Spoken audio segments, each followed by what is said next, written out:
Hello, this is Alfred with Crest LLC. I am an Xactimate certified trainer, so you know you're getting trained properly and correctly with Crest LLC. So let's take a look in this video about the cabinet's new look.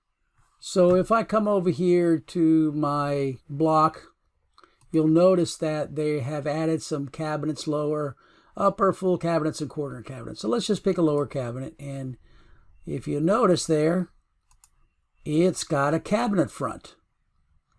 And if you go into 3D, you can see that there's 4 drawers there. And you can go into the properties and you can change that look. You can come here, you notice right here, it shows a drawer. You could change that to a door. You can change auto here to, if you want to change the number, you could, let's say put 2 doors there. So that's kind of nice. Well, we'll reserve judgment there. And notice now you got 2 doors. So let's take this cabinet and stretch it out and see what happens. Well, there we go. Now we've got 2 long doors. So let's break this cabinet and see what happens. And let's make it L-shaped. Oh, that's kind of weird. They put 2 doors here on the end of the cabinet. And in plan view, no doors here. What does it look like in 3D? Oh, it did the same thing. Okay, there's a bit of a problem. I mean, if you want to look at it that way. So since that doesn't work out very well, let's try putting 2 cabinets. Make it separate cabinets. So we're going to come over here. We're going to pick another low cabinet. And we're going to rotate it.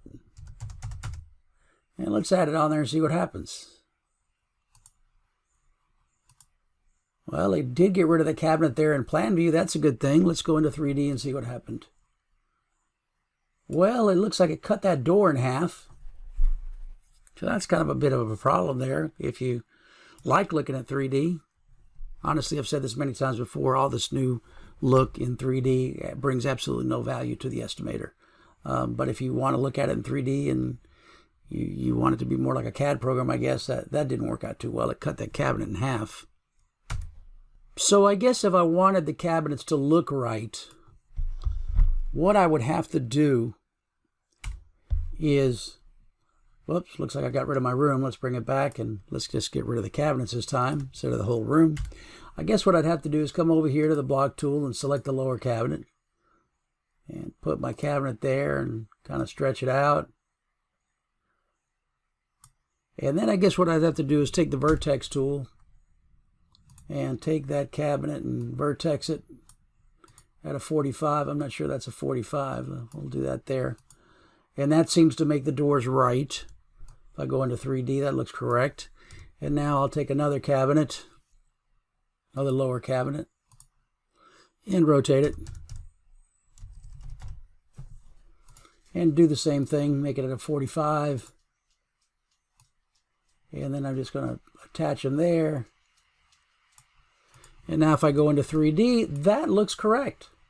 So apparently that is the way to do it if you're concerned about the way it looks in 3D, which I never would be, because honestly, how often do you put a 3D sketch on a report? That is an awful lot of trouble to go through to get that thing right. When with the old cabinet, with the old block, which is what I still recommend and teach, you would just come over here, do one leg, break it, and pull the other down. Again, this seems a lot faster and a lot easier than concerning yourself and having to do that, especially if you get a really complicated kitchen. But anyway, that's just my opinion. Now, there is one thing I do like about the new cabinets. For me to draw an upper cabinet using the block tool, what I would do is just draw an upper cabinet.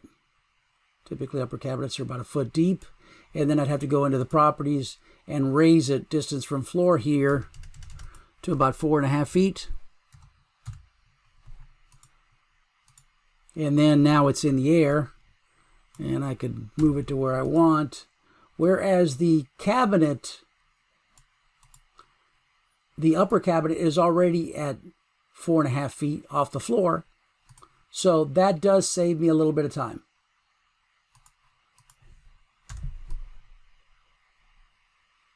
And notice the default size is a little bit different. So you got to make some adjustments.